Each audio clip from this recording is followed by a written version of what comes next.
ఈ రాత్రి దేవుని యొక్క మాటలను మనం నేర్చుకుందాం. దేవాతి దేవుడు ఈ రాత్రి మనకిస్తున్న వాక్య సందేశం ఏమిటంటే, గద్దింపు కోరుకో, విజయం నీదే. గద్దించువారు నీకుండుట మేలు. ఏంటంట? గద్దింపు కోరుకో, విజయం నీదే. గద్దించువారు నీకుండుట మేలు. దేవుని యొక్క వాక్యాన్ని మనం జ్ఞాపకం చేసుకుందాం. సామెతల గ్రంథము 1వ అధ్యాయము 23వ వచనాన్ని మనం జ్ఞాపకం చేసుకుందాం. నా గద్దింపు విని తిరుగుడి, ఆలకించుడి, నా ఆత్మను మీ మీద కుమ్మరించదును, నా ఉపదేశమును మీకు తెలిపెదను. చాలు. దేవుని యొక్క మాటలు మనం ఆలోచన చేస్తే, పరిశీలన చేస్తే, ఈ కాలపు మనుషులకు ఇష్టము లేనిది లేక ఇష్టపడనిది ఏమిటి అని అంటే గద్దింపు. ఏంటంటే అండి, ఈ కాలపు మనుషులకు నచ్చనిది, ఇష్టపడనిది అంటూ ఏదైనా ఉంటే కనుక అది గద్దింపు లేక హెచ్చరిక. ఒకప్పుడు మనుషులు మనస్తత్వాలు వేరు, ఇప్పుడు మనుషులు మనస్తత్వాలు వేరు. ఒకప్పుడు ప్రియమైన వాళ్ళరా, గద్దించువారు గద్దిస్తున్నప్పుడు మనుషులు అనబడిన వారు లేకపోతే చిన్నపిల్లైన వారు ఏం చేసేవారంటే అండి అని ఆలోచన చేస్తే ఆ గద్దింపును వినేవారు. అయితే ఇక్కడ వాక్యాన్ని మనం ఆలోచన చేస్తే, పరిశీలన చేస్తే, నీవు మంచోడివి, మంచిదానివి అన్నంత కాలము మనతో బాగానే ఉంటారు. ఎలా ఉంటారంటే అండి, నువ్వు మంచోడివి, నువ్వు మంచిదానివి అన్నామనుకోండి, మనతో బాగానే ఉంటారు. వారు ఏదైనా తప్పు చేసినప్పుడు మనం గద్దించామనుకోండి, వారికి ఎక్కలేని కోపం వస్తుంది. తప్పును తప్పుగా చెప్పినప్పుడు, తప్పును గద్దించినప్పుడు ఏమొస్తుందంటే అండి, కోపం వస్తుంది. స్నేహం గుర్తుండదు, లేక ఎందుకు గద్దించారన్న ఆలోచన ఉండదు. అందుకనే గద్దింపు అనేది చాలా ప్రాముఖ్యమైంది. దేవుని యొక్క సన్నిధానంలో ప్రియమైన వాళ్ళరా, మనము ఆలోచన చేస్తే, పరిశీలన చేస్తే, మనము తప్పు చేసినప్పుడు ఆ వ్యక్తిని తప్పుగా మనం ఖండిస్తున్నప్పుడు అతనికి ఏమవుతామంటండి అని ఆలోచన చేస్తే విరోధం అవుతాం, నచ్చం. నన్ను ఎవరు గద్దించకూడదు, నా జీవితం మీద ఎవరు పెత్తనం ఉండకూడదు, నా జీవితం మీద ఎవరు శాసించకూడదు, ప్రభుత్వం చేయకూడదు అని చాలామంది అనుకుంటూ ఉంటారు. అయితే ప్రియమైన వాళ్ళరా, దేవుని యొక్క మాటలు మనం ఆలోచన చేస్తే, పరిశీలన చేస్తే, మన జీవితంలో గద్దింపు అనేది చాలా ప్రాముఖ్యమైంది. గమనించగలగాలి. ఎవరైనా నిన్ను గద్దిస్తున్నప్పుడు, ఎవరైనా నీకు హెచ్చరిక చేస్తున్నప్పుడు ఏం చేయాలంటే అండి, ఆ గద్దింపు ఎందుకొరకు గద్దిస్తున్నారు, ఎందుకొరకు నాకు హెచ్చరిక చేస్తున్నారు అనే విషయాన్ని మనము ఆలోచన చేయగలగాలి. తండ్రి కొడుకు గద్దిస్తున్నప్పుడు ఇదివరకు కాలాల్లో ఎవరుండేవారు మధ్యలో? తల్లి మీడియేటర్గా ఉండేది. తండ్రి దగ్గరికి కొడుకు రావాలంటే, ఏదైనా చెప్పాలంటే తండ్రితో మాట్లాడడానికి గడగల్లాడేవాడు. ఏదైనా విషయాలు తల్లితో చెప్పుకోగలగాలి. తండ్రి యొద్దకు వచ్చి మాట్లాడాలంటేనే భయంగా మాట్లాడేవారు. ఈరోజు తండ్రి కొడుకు మీద కొర్రెర్ర చేశాడు అనుకోండి, లేక గద్దించాడు అనుకోండి, అదే రీతిగా కొడుకు కూడా ఏం చేస్తున్నాడు? తండ్రి మీద కళ్ళేర చేస్తున్నాడు. నువ్వు పళ్ళు ఉన్నంత మాత్రాన జడిసిపోయాడు ఎవడు లేడు ఇక్కడ అన్నట్లుగా ఏం చేస్తున్నాడంటండి? కొడుకు తండ్రి మీద తిరగబడుతున్నాడు, లేదా పిల్లలు తల్లిదండ్రుల మీద తిరగబడుతున్నారు. ఎందుకంటే గద్దింపు అనేది వారికి ఏమైపోయిందంటే అసహ్యంగా మారిపోయింది. అసహ్యంగా మారిపోయింది కాబట్టి ఈ రోజున ఏమైపోయిందంటే గద్దింపుని ఇష్టపడే వారు ఎవరు కూడా లేరు. భర్త భార్యను గద్దించకూడదు. ఎవరు? భర్త భార్యను గద్దించకూడదు. పిల్లలను తల్లిదండ్రులు గద్దించకూడదు. సంఘ కాపరి సంఘస్థులను గద్దించకూడదు. విద్యార్థిని టీచర్లు గద్దించకూడదు. ఇదివరకు దినాలలో టీచర్లని గద్దిస్తే గనక తల్లిదండ్రులుగా వెళ్ళి ఏమనేవారంటే నా కొడుకుని మంచి మార్గంలో పెట్టండి, మంచి వారికి బోధన నేర్పండి, అవసరమైతే కొట్టండి అని చెప్పినప్పుడు ఉపాధ్యాయులు టీచర్లు అనబడిన వారు ఏం చేసేవారంటే అండి, కొట్టేవారు, లేదా వారి చేత గుంజీలు తీయించేవారు, గోడ కుర్చీ వేయించేవారు. ఈరోజు కొట్టారనుకోండి, తండ్రే ఊరుకోడు, తల్లే ఊరుకోదు, కంప్లైంట్ ఇచ్చేస్తాం, టీవీ9 ఎక్కడుంది, సాక్షి ఎక్కడుంది అని ఏం చేస్తాం? మనమే టీచర్ల మీద తిరగబడే స్థితికి మనం మారిపోయాం. కాబట్టి ఈ రోజున గద్దింపు ఎవరికి ఇష్టం ఉండటం లేదు, ఎవరికి నచ్చడం లేదు, ఎవరికి కూడా ఏమవుతుందంటే అండి నచ్చడం లేదు. అసలు ఈ తరం వారికి వాస్తవానికి చెప్పుకోవాలంటే అసలు ఈ తరం వారికి గద్దింపు అంటేనే ఇష్టం ఉండదు. ఏముండదంటే అండి, ఈ తరం వారికి గద్దింపును కోరుకునే తరం ఇది. కాబట్టి ఒక సంఘానికి లేకపోతే ఒక కుటుంబానికి సమాజానికి లేదా బిడ్డలకు గద్దింపు చాలా ప్రాముఖ్యమైంది అనే విషయాన్ని ఈ రాత్రి మనము నేర్చుకోగలగాలి. గద్దింపు వింటే ఏమవుతామంటే అండి, గద్దెనెక్కుతాం. గద్దింపును వినకపోతే కనుక గడ్డి మేస్తామంటే అండి.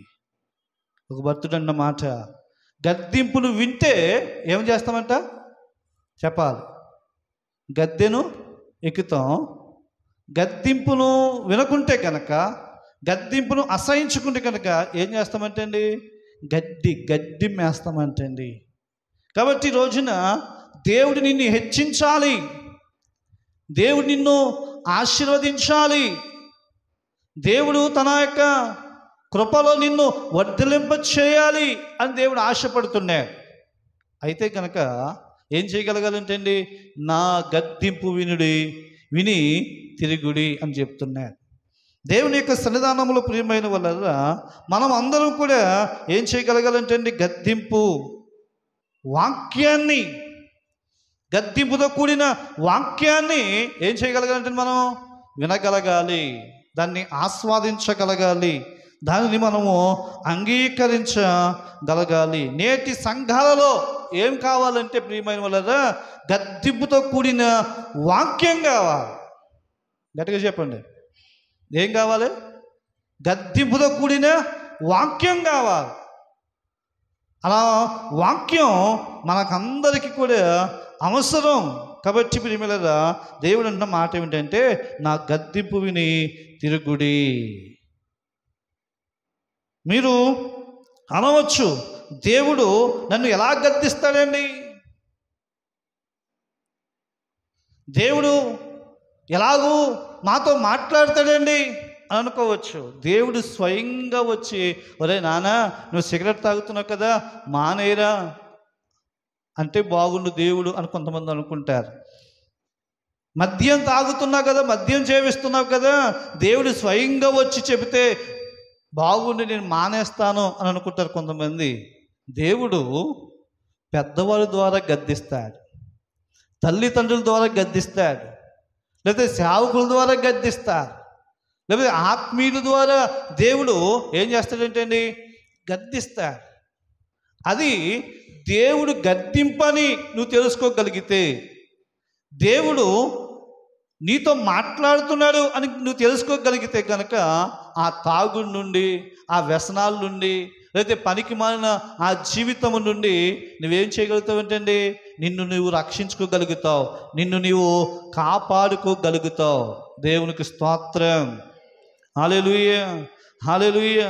కాబట్టి దేవుని యొక్క మాటలు మనం ఆలోచన చేస్తే, పరిశీలన చేస్తే ప్రియమైన వాళ్ళరా, బైబిల్లో దేవుని యొక్క మాట సెలవిచ్చే మాట ఏమిటంటే, దేవుని యొక్క వాక్యం సెలవిస్తుంది, దేవుడు గద్దించిన మనుషుడు ధన్యుడు.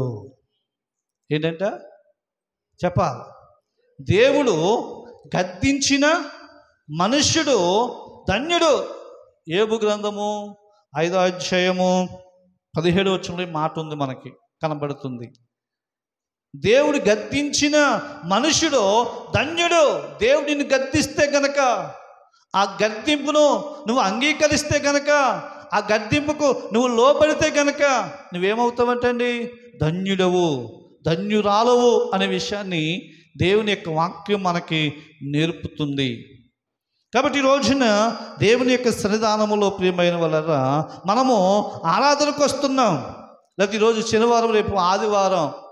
రేపు ఆదివారపు ఆరాధనకు వస్తున్న మన జీవితాల్లో దేవుడు ఏం చేయగలగాలంటే అండి, ఏ వాక్యం కావాలని కోరుకోవాలి మనం అనంటే, అయ్యా నేను మందిరానికి వెళుతున్నాను, ఆరాధనకు వెళుతున్నాను, కాబట్టి నీ వాక్యం నన్ను ఆదరించడమే కాకుండా, నన్ను బలపరచడమే కాకుండా, నీ వాక్యం నాకు గద్దింపుతో కూడిన వాక్యం కావాలి, హెచ్చరికతో నిండిన వాక్యం నాకు కావాలి. గద్దింపు నా జీవితాన్ని సరిచేస్తుంది, హెచ్చరిక నా జీవితాన్ని సరిచేస్తుంది అని నువ్వు ఇంటి దగ్గరే ఏం చేసుకుని రావాలంటండి? ప్రార్థన చేసుకుని రాగలగాలి. కాబట్టి ఈ రోజున ప్రియమైన మనము అడగగలగాలి, అయ్యా గద్దింపుతో కూడిన వాక్యం నాకు కావాలి, గద్దింపుతో కూడిన వర్తమానం నాకు కావాలి అని మనం రాత్రి అడిగితే గనక పరిశుద్ధాత్మ దేవుడు ప్రియమైన వాళ్ళ ఏం చేస్తాడంటండి అని ఆలోచన చేస్తే, పరిశుద్ధాత్మ దేవుడు గద్దింపుతో కూడిన వాక్యం మనకు అందజేస్తాడు. కాబట్టి గద్దింపు అనేది చాలా ప్రాముఖ్యమైంది. కాబట్టి రాత్రికాల సమయంలో ప్రియమైన వాళ్ళ మనము చెప్పగలగాలి, గద్దింపుతో కూడిన వాక్యం మనకు కావాలి. ఓ మాట మనం చెప్పుకుంటే కనుక పాత నిబంధన కాలములో యాజకుడి దగ్గర ఏముండేదంటే ముర్రల గరిటె ఉండేది. ఏం గరిటె ఉంటుందంటండి? ముర్రల గరిటె. ఆ ముర్రల గరిటె ఎందుకు ఉపయోగిస్తాడంటే, బలిపీఠం మీద మాంసపు ముక్కలు వేసినప్పుడు ఏంటండి ఇత్తడి జల్లెడ ఉంటుందంటండి. ఏముంటుందంట? ఇత్తడి జల్లెడ ఉంటుంది. ఆ జల్లెడ మీద మాంసపు ముక్కలు వేసినప్పుడు ఏంటండి కొన్ని ముక్కలు, కొవ్వు పట్టిన ముక్కలు ఆ వేడికి ఏమేస్తాయంటండి? ఎగిరి కింద పడుతూ ఉంటాయి. ఏం చేస్తాయంట? ఎగిరి కింద పడుతుంటేనంట యాజకుడు ప్రియులారా ఆ ముళ్ళ గరిటెతో ఏం చేస్తాడంటండి, అలా గుచ్చి మరలా ఆ ఇత్తడి జల్లులో వేసి నొక్కు పెట్టి ఆ కొవ్వు పట్టిన మొక్కలను ఏం చేస్తాడేంటండి? బూడిద చేస్తాడేంటండి. దేవునికి స్తోత్రం. హల్లెలూయా, హల్లెలూయా. ఏం చేస్తాడేంటండి? క్రొవ్వు పట్టిన మొక్కలను అవి మంటకు లేకపోతే అగ్నికి ఎగిరి పడుతూ ఉంటేనంటండి ఆ మొక్కలను ఏం చేస్తాడు? ముళ్ళ గట్టితో నొక్కు పెట్టి ఏం చేస్తాడంటండి అని ఆలోచన చేస్తే బూడిదయ్యేంత వరకు వాటిని కాలుస్తాడంటండి. ఈరోజు నేను కూడా దేవుని దృష్టిలో దేవుని దగ్గర ఏమవ్వాలంటండి మనం ఆలోచన చేస్తే ప్రియమైన బూడిదగా మార్చగలగాలి. బూడిదగా మార్చబడుతున్నప్పుడు బూడిదకు ప్రతిగా పూదండను దేవుడు కలగజేస్తాడంటండి. దేవునికి స్తోత్రం. కానీ ఈరోజు చాలామంది ఈ మాట చెప్పడానికి ప్రియమైన నేను ఆలోచిస్తున్నాను, చాలామంది కొవ్వు పట్టిన వారిగా ఉంటారు. ఏ కొవ్వు?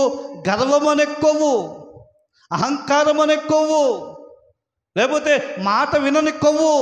చాలామంది ప్రియమైన చాలామంది చాలా రకాలుగా ఉంటారు. దేవుని వాక్యం ముళ్ళగట్టి లాంటిది. అది పొడిచి ఎక్కడ నిలబెట్టాలంటండి? బలిపీఠం మీద మనం నిలబెడుతున్నప్పుడు ప్రియమైన వారా, గర్వం అనే కొవ్వు కాలిపోవాలి, అహంకారం అనే కొవ్వు కరిగిపోవాలి. లేకపోతే దేవునికి నచ్చనివి కరిగిపోయి మనం ఏమవ్వాలంటండి? బూడిదిగా మార్చబడాలి. బూడిదిగా మార్చబడుతున్నప్పుడు ప్రియమైన వాళ్ళరా ఏం జరుగుతుంది అని ఆలోచన చేస్తే ప్రియమైన వాళ్ళరా, బూడిద యాజకుడు తీసి ఎక్కడికి తీసుకెళ్తాడు ఏంటండి? పాలెం వెలుపటికి తీసుకెళ్తాడు. బూడిదని తీసుకుని పాలెం వెలుపలకు తీసుకెళ్తాడు. అయితే బూడిదిగా మార్చబడిన మనలను పరిశుద్ధాత్మ దేవుడు ఎక్కడికి తీసుకెళ్తాడంటే పరలోకానికి తీసుకెళ్తాడు. దేవునికి స్తోత్రం చెప్పండి. హల్లెలూయా, హల్లెలూయా. కాబట్టి ఈ రోజున మన జీవితాలలో, మన కుటుంబాలలో గద్దింపుకు లోబడితే గనక పరలోక రాజ్యంలో ప్రవేశించడానికి అవకాశం ఉంది. పరలోక రాజ్యములో మనం నిలబడడానికి అవకాశం ఉంది. పరలోక రాజ్యములో మనం ఉండడానికి అవకాశం ఉంది. కాబట్టి ఈ రోజున మనం ఏం చేయగలగాలంటండి? గద్దింపు వినగలగాలి. అందుకని మనం చదవబడిన లేఖన పఠనంలో చూస్తే ప్రియమైన సామెతల గ్రంథం 1:23 చూస్తే ఏమంటుంది? నా గద్దింపు విని తిరుగుడి, నా ఆత్మను మీ మీద కుమ్మరిస్తాను. ఏమంటాడండి? నా గద్దింపు, నా మాట వినండి, లోబడండి. లోబడితే గనక, వింటే గనక ఏం చేస్తానంటున్నాడండి? నా ఆత్మను మీ మీద ఏం చేస్తానంటున్నాడండి? కుమ్మరిస్తానంటున్నాడు. దేవునికి స్తోత్రం, హల్లెలూయా. ఏం చేస్తానంటున్నాడండి? కుమ్మరిస్తానంటున్నాడు. కాబట్టి ఈ రోజున మనం ఆలోచన చేయగలగాలి, పరిశీలన చేయగలగాలి. ఏమిటి అని అంటే ప్రియమేలరా, ఎలాగూ ప్రియమేలరా కుమ్మరించబడుతుంది, ఎలాగూ మన మీదకి దేవుని ఆత్మ వస్తుంది అని ఆలోచన చేస్తే ప్రియమేలరా, దేవుని యొక్క వాక్యం చెప్పే మాట ఏమిటంటే, మనము పరిశుద్ధుడంగా, లేకపోతే దేవునితో కలిసి జీవించడానికి, లేకపోతే దేవునితో మమేకమవడానికి, లేకపోతే కలిసి ఉండడానికి ఏం చేస్తుందంటే అండి, దేవుని ఆత్మ మనలను ఐక్యం చేస్తుంది. దేవుని ఆత్మ మన మీద ఉంటున్నప్పుడు ఏమంటుందండి? దేవుని ఆత్మ చేత ఎందరైతే నడిపింపబడతారో వారందరూ దేవుని కుమారులై ఉంటారు, దేవుని పిల్లలై ఉంటారు అనే విషయాన్ని చెబుతుంది. ఇప్పుడు గద్దింపు వింటే గనక ఏముంటుందండి? మన మీద దేవుని ఆత్మ మన మీద ఉంటుంది. అంటే దేవునితో, పరిశుద్ధాత్మతో మనం ఏమై ఉంటామంటే కలిసి ఉంటాం అనే విషయాన్ని దేవుని యొక్క మాట మనకు తెలియపరుస్తుంది. కాబట్టి ప్రియమైన దేవుని యొక్క మాటలు మనం ఆలోచన చేస్తే, పరిశీలన చేస్తే, దీనుడకు భక్తుడు, లేకపోతే భక్తుడైన దావీదు గారు ఏమంటున్నారు అని ఆలోచన చేస్తే 141 కీర్తన 5వ వచనాన్ని చూస్తే భక్తుడైన దావీదు గారు అంటున్న మాట ఏమిటంటే అండి, నీతిమంతులు నన్ను కొట్టుట నాకు తైలాభిషేకము, వారు నన్ను గద్దించుట నాకు తైలాభిషేకము. 141 వచనం, నీతిమంతులు నన్ను కొట్టుట నాకు ఉపకారము, వారు నన్ను గద్దించుట నాకు తైలాభిషేకము, నేను అట్టి అభిషేకమును త్రోసివేయుకుందును గాక అంటున్నాడు. చూడండి, దేవుని యొక్క మాటలు మనం ఆలోచన చేస్తే ఏమంటాడు భక్తుడు దావీదు గారు అని ఆలోచన చేస్తే, నా గద్దింపును విని తిరుగుడి, నా ఆత్మను కుమ్మరిస్తానంటున్నాడు. అంటే దేవుని యొక్క తైలాభిషేకము, దేవుని ఆత్మ ఎప్పుడు ఉంటుందంటే అండి, నీతిమంతులు నన్ను కొట్టుట నాకు ఉపకారము, వారు నన్ను గద్దించుట ఏంటంటే, చూడండి, వారు నన్ను గద్దించుట ఏంటంట?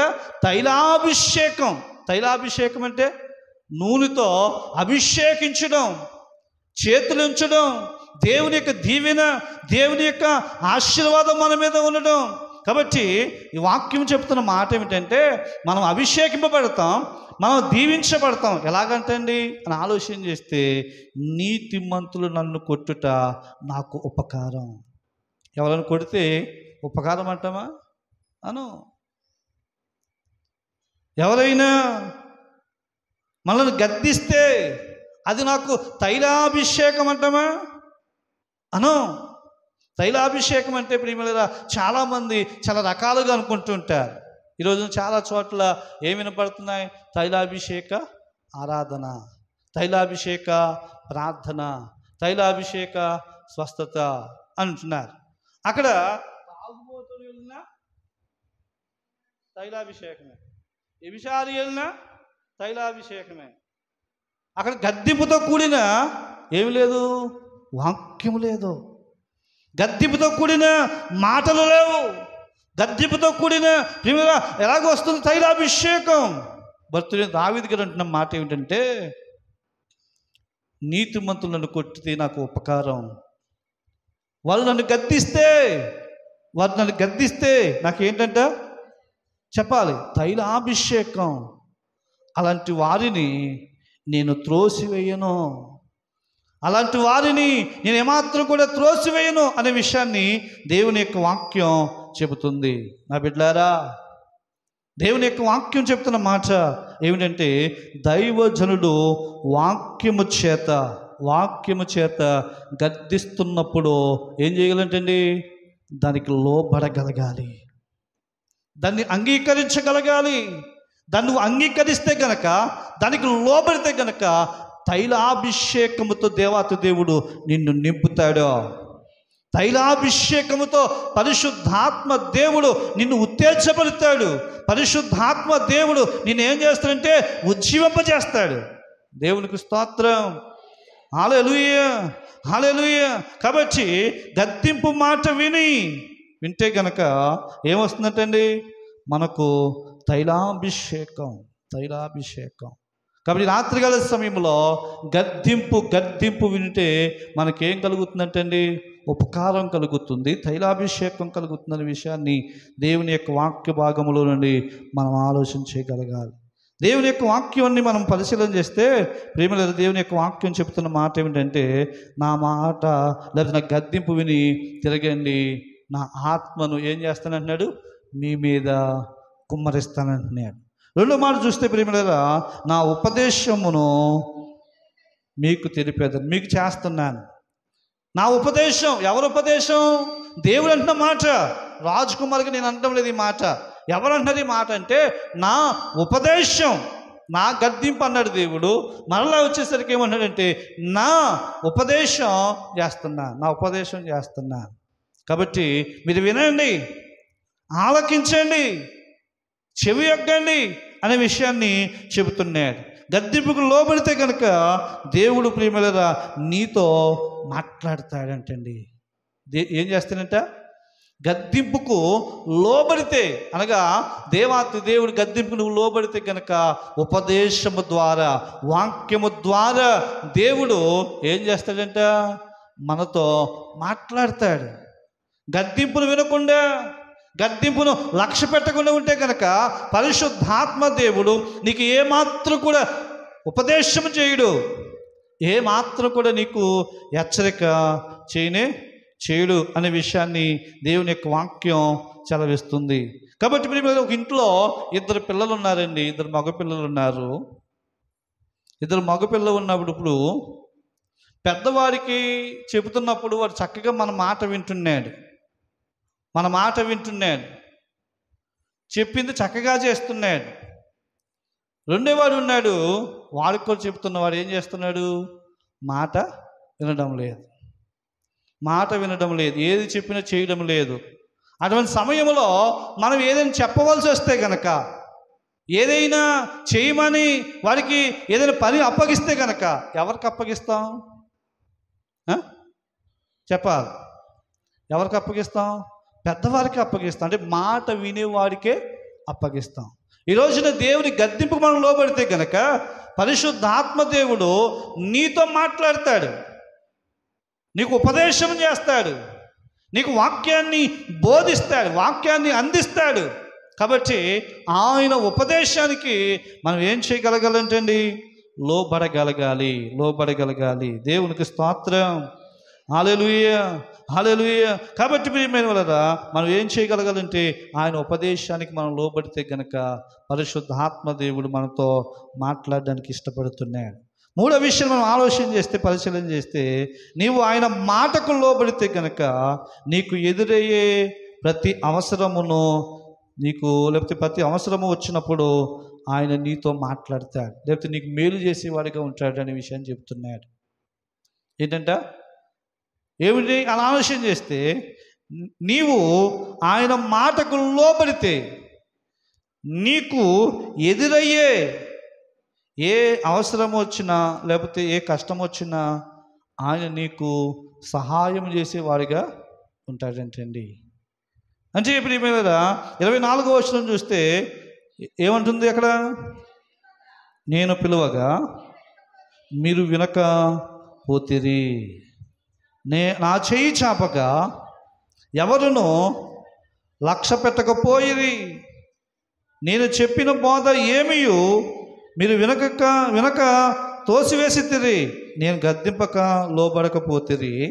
కాబట్టి మీకు అపాయం కలిగినప్పుడు నేను నవ్వేదను, మీకు భయము వచ్చినప్పుడు నేను అపహాసము చేసేదను. ఏమన్నాడండి? చూడండి, ఆయన మాటకు లోబడితే కనుక మనకి ఎదురయ్యే కష్టాలు వచ్చినప్పుడు, ఇబ్బందులు వచ్చినప్పుడు ఆయన మనకి ఏం చేసేవాడిగా ఉంటాడు? సహాయం చేసేవాడిగా ఉంటాడు, మేలు చేసేవాడిగా ఉంటాడు. అయితే గద్దింపుకు లోబడిపోతే కనుక ఏమంటున్నాడు 24వ వచనంలో అని ఆలోచన చేస్తే, మీరు పిలిచినప్పుడు నేను మీరు వినకపోతిరి. ఎప్పుడు ఆయన గద్దిస్తున్నప్పుడు, ఉపదేశం చేస్తున్నప్పుడు ఏం చేసేవంటే మనం వినకపోతిమి గనుక ఏం చేస్తాడంటండి ఆయన చేతులు చాపగా, లేకపోతే మన చేతులు చాపగా ఎవరు లక్ష్య పెట్టలేదు అనే విషయాన్ని చెప్తున్నారు. కాబట్టి ఈ రోజున ఆయనకు గద్దింపునకు మనం లోబడగలగాలి. గద్దింపునకు లోబడితే కనుక దేవాతి దేవుడు మన జీవితంలో కార్యాలు చేస్తాడు, అద్భుతాలు చేస్తాడు. ఇదే సామెతల గ్రంథము 13వ అధ్యాయము 18వ వచనం చూస్తే, శిక్షను ఉపేక్షించిన వానికి అవమాన దారిద్రతలు ప్రాప్తించును, గద్దింపును లక్ష్య పెట్టువాడు ఘనత నొందును. చూడండి, దేవుని యొక్క మాటలు మనం ఆలోచన చేస్తే ఏమంటున్నాడండి? శిక్షను ఉపేక్షించువానికి, ఎవరైనా నిన్ను శిక్షించారు, ఎవరైనా నిన్ను కొట్టారు, లేకపోతే నిన్ను బుద్ధి చెబుతున్నారు, ఉపేక్షించినట్టు దానికి లోబడకపోతే కనుక ఏమొస్తుందంటండి? అవమానం, దారిద్రతలు ప్రాప్తించును. గద్దింపును లక్ష్య పెట్టువాడు ఏమి పొందుతాడంటండి? ఘనత పొందుతాడు. ఏమి పొందుతాడంటే ఆశీర్వాదం పొందుతాడు, దీవెన పొందుకుంటాడు అనే విషయాన్ని దేవుని యొక్క వాక్యం సెలవిస్తుంది. మనం ఆలోచన చేస్తే, పరిశీలన చేస్తే, రాజైన దావీదును ఎవరు గద్దించారు? నాతాను గద్దించాడు. ఎవరు గద్దించారంటండి? ఎవరు గద్దించారు? నాతాను గద్దించాడు. నాతాను గద్దిస్తున్నప్పుడు ప్రియమైన కదా, ఆ విషయాన్ని చెప్తున్నప్పుడు దావీదు గారు అంటున్న మాట ఏమిటంటే, ఆ మనుషును చంపివేయాలి, ఆ మనుషుణ్ణి ప్రాణము తీయాలి అంటున్నప్పుడు నాతాను అంటున్న మాట ఏమిటంటే తెలుసా? ఆ మనుషుడవు నీవే అంటున్నప్పుడు ప్రియమైన దావీదు గారిని నాతాను అనేక విషయాలు గద్దించాడు. ఇదిగో, నువ్వు చేసిన పనిని బట్టి నీకు యుద్ధాలు కలిగితాయి, నీ బిడ్డలే నీ మీద తిరుగుబాటు చేస్తారు అంటున్నప్పుడు దావీదు గారు రాజుగా ఉన్నాడు కాబట్టి, నీవు నా మీద ఇలాంటి శాపనకరమైన మాటలు మాట్లాడతావా? నేనిస్తే బ్రతికేవాడవు నువ్వు, నేనిస్తే తినేవాడవు నువ్వు, నా మీద ఎదురు తిరిగి నాతో ఇలా మాట్లాడతావా అని నాతాను ఏదైనా చేయవచ్చు, కానీ గద్దింపును లక్ష్య పెట్టాడు. దేవునికి స్తోత్రం. ఏం చేశాడంటండి? గద్దింపును లక్ష్య పెట్టాడు కనుక ఏం పొందుకున్నాడంటండి? ఘనత పొందుకున్నవాడిగా, లేదా ధన్యుడిగా మార్చబడ్డాడు. కాబట్టి ప్రియమైన ఈరోజు మన జీవితాల్లో మనం ఏం చేయాలంటండి అని ఆలోచన చేస్తే, దావీదులాగా మనము కూడా ఏం చేయగలగాలంటండి అని ఆలోచన చేస్తే, గద్దింపును లక్ష్య పెట్టినట్లయితే మనం ధన్యులంగా మార్చబడతాం. దీవెనకరంగా మనం మార్చబడతాం అనే విషయాన్ని దేవుని యొక్క వాక్యం సెలవిస్తుంది. కాబట్టి మీరు దేవుని యొక్క సన్నిధానములో ఏం చేయాలంటండి, గద్దింపును మనము లక్ష్య పెట్టగలగాలి. దేవునికి స్తోత్రం. హల్లెలూయా, హల్లెలూయా. తీతుకు రాసిన పత్రిక 1వ అధ్యాయము, త్వరగా చూద్దాం, సమయం అవుతుంది. తీతు రాసిన పత్రిక 1వ అధ్యాయం 14వ వచనాన్ని చూస్తే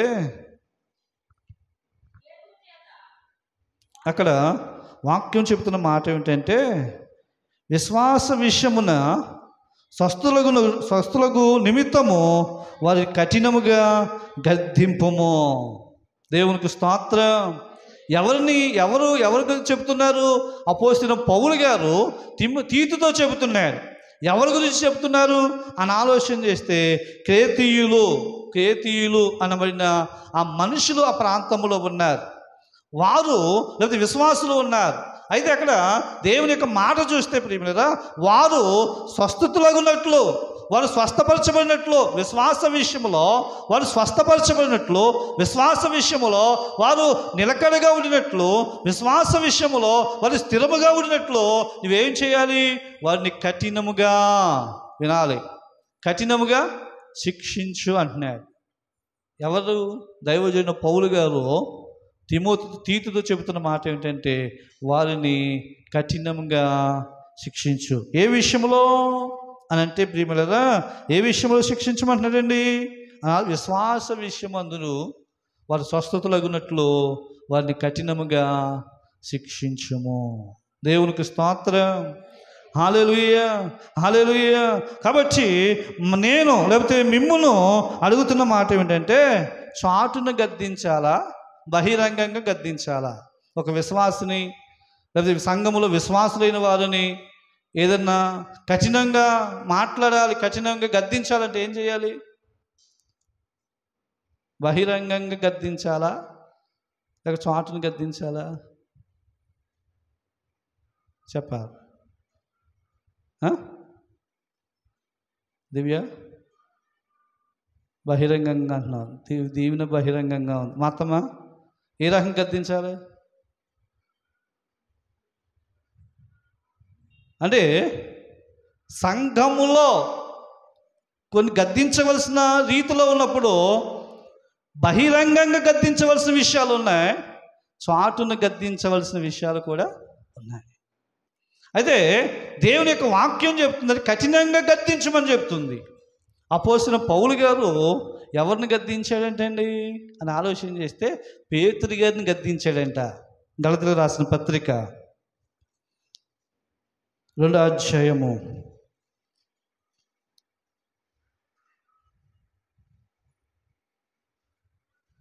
11వ వచనం చూస్తే,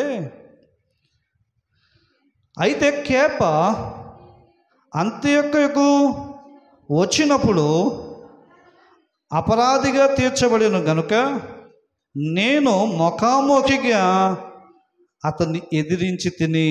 14వ వచనం చూస్తే, వారు సువార్త సత్యము చెప్పున క్రమముగా నడుచుకునకపోవుట నేను చూచినప్పుడు అందరి ఎదుట కేపాతో నేను చెప్పినదేమనగా. చూడండి, దేవుని యొక్క మాటలు మనం ఆలోచన చేస్తే, పరిశీలన చేస్తే, దేవుని యొక్క విషయాలకు వచ్చే ప్రియమైన పౌలు సేవా పరిచర్యలో ఎటువంటి వాడంటండి? చిన్నవాడు. వినాలి, సేవా పరిచర్యలో పౌలు చాలా చిన్నవాడు. పేతురు భక్తుడు చాలా అనుభవనీయుడు, చాలా ప్రియమైన జ్ఞానం కలిగిన వాడు, సీనియర్. అయితే ఎవరు గద్దించారంటండి? పౌలు భక్తుడు ఎవరిని గద్దించారు? పేతురు గారిని గద్దించాడు. ఎప్పుడు గద్దించారు? ముఖాముఖిగా గద్దించాడు. మళ్ళా విషయం ఏం చెప్తున్నాడండి?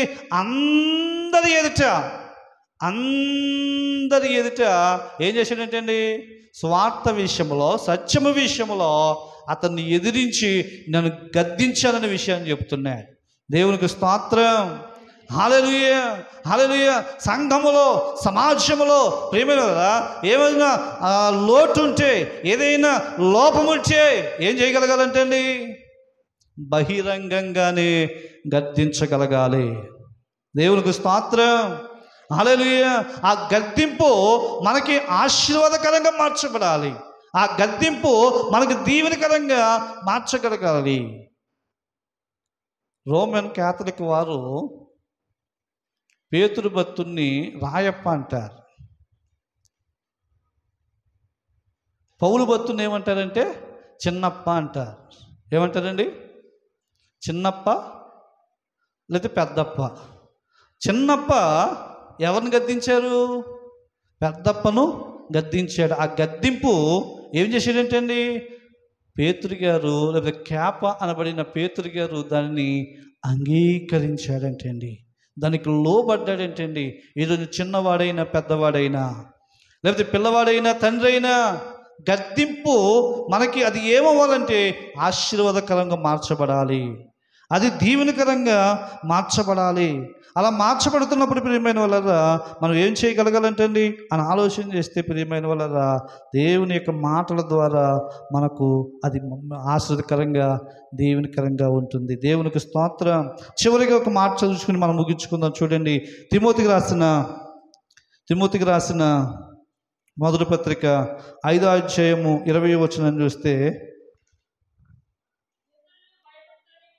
ఇతరులు భయభక్తుల నిమిత్తము భయపడు నిమిత్తము పాపము చేయువారిని అందరి ఎదుట గద్దింపుము. చూడండి, పౌలు భక్తుడు చక్కగా చెప్తున్నాడు.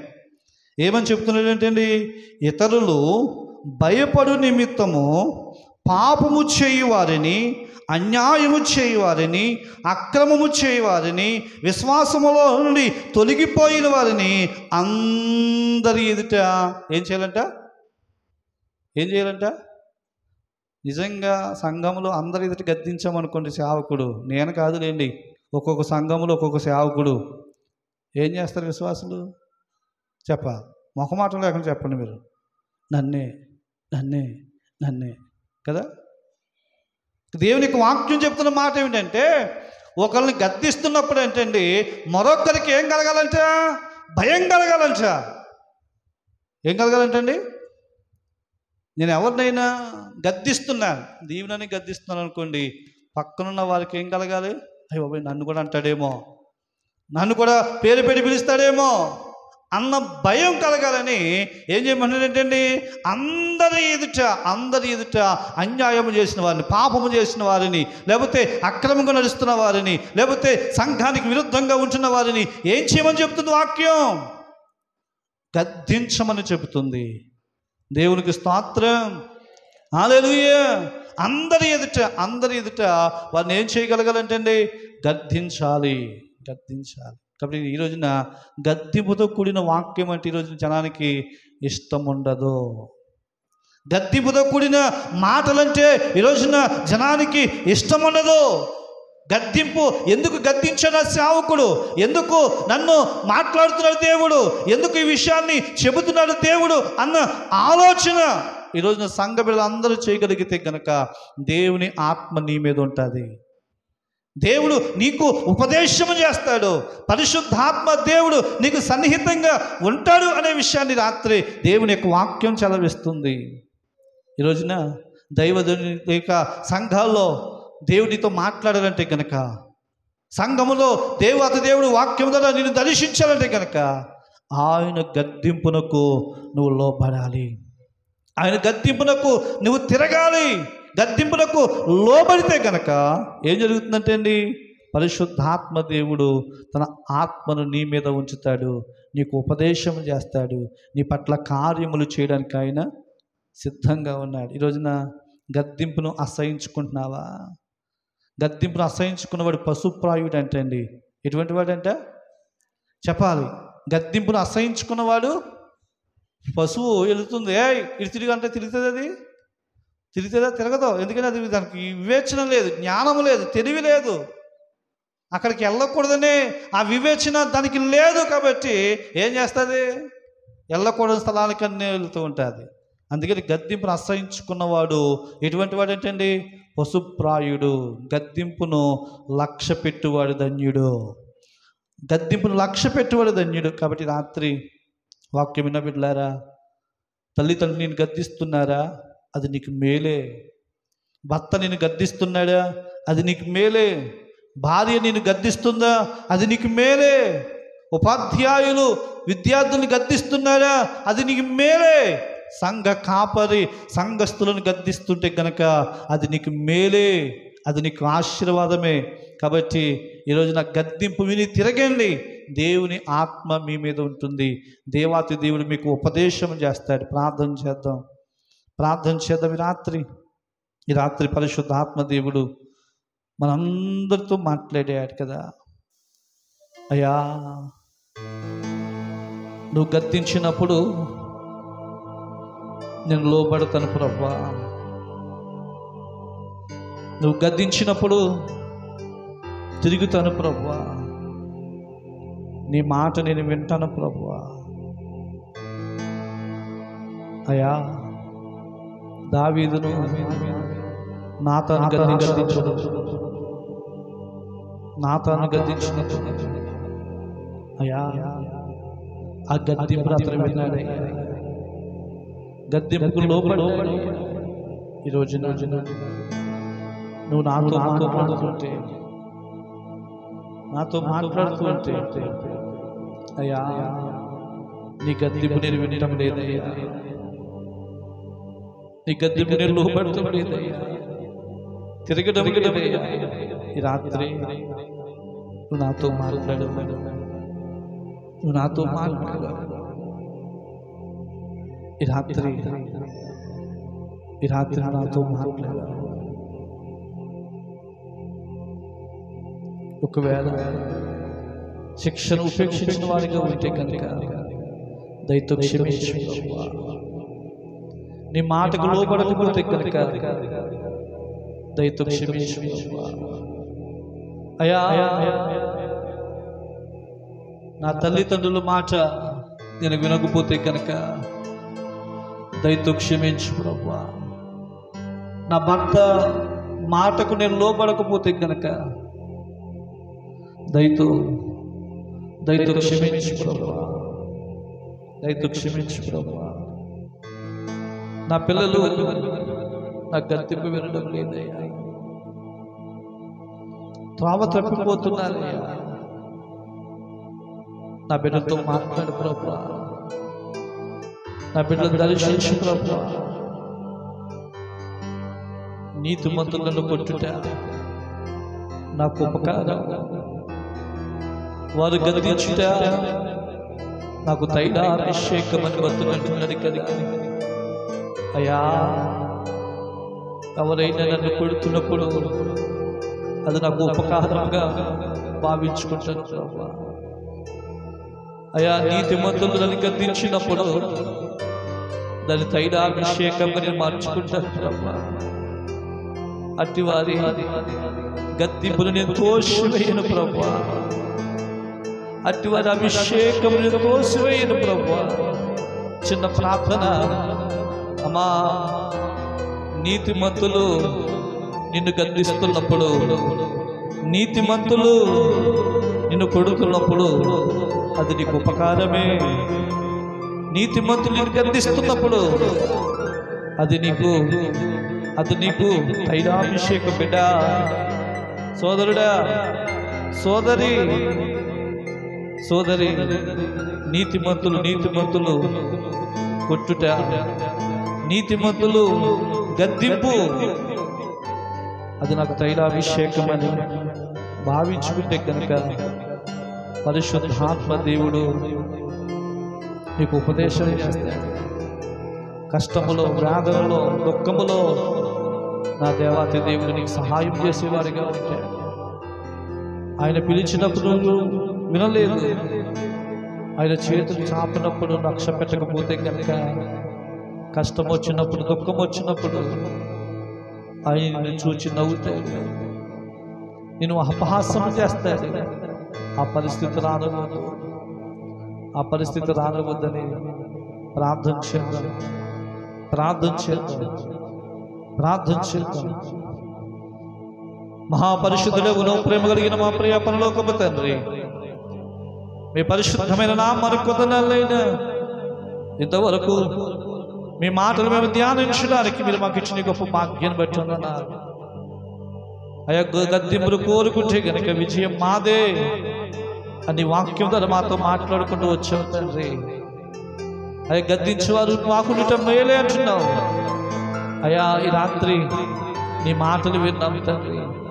నీ మాటల ప్రకారం మేము జీవించడానికి మీ సహాయం దయచేయండి. రాత్రి మందిరంకి వచ్చిన ప్రతి ఒక్కరిని దీవించండి, ఆశీర్వదించండి. ఈ యంత్రము ద్వారా అయ్యా, ఈ మైక్ యంత్రం ద్వారా మాటలు వింటున్నారు, వాళ్ళందరినీ కూడా మీరు బలపరచండి, స్థిరపరచండి, దీవించండి, ఆశీర్వదించండి. అయ్యా, ఈ రాత్రి ప్రభు మంచి ఆరోగ్యం దయచేయండి. ఉదయం లేచి మీ నామాన్ని ఆత్మతో సత్యముతో ఆరాధన చేసే భాగ్యం దయచేయండి. జరుగుతున్న సండే స్కూల్ మీ నామ మహిమను జరిగించండి, జరుగుతున్న ఆరాధన మీ నామ మహిమను జరిగించండి. ప్రారంభ ప్రార్థన మొదలుకొని ముగించేంత వరకు మీ అభిషేకమును మాకు దయచేయండి. అయ్యా, మీ ఆత్మ మా మీద ఉంచండి, ఆత్మకార్యం జరిగించండి. మీ ప్రార్థన పాల్గొంటున్న వారందరి మీద మీ అభిషేకము దయచేసి, ఎవరే కష్టముల దుఃఖముల బాధల వేదనలో ఉన్నారో వారందరికీ మీ జ్ఞాపకం చేసుకుని మీ సహాయములు దయచేయమని మహిమ ఘనత ప్రభావాలు మీరు తెచ్చుకుంటారని యేసుక్రీస్తు నామమున అడిగి వేడుకుంటున్నాను మా తండ్రి, ఆమేన్. మా తండ్రి దేవుని ప్రేమ, కుమారుడు యేసుక్రీస్తు వారి కృప,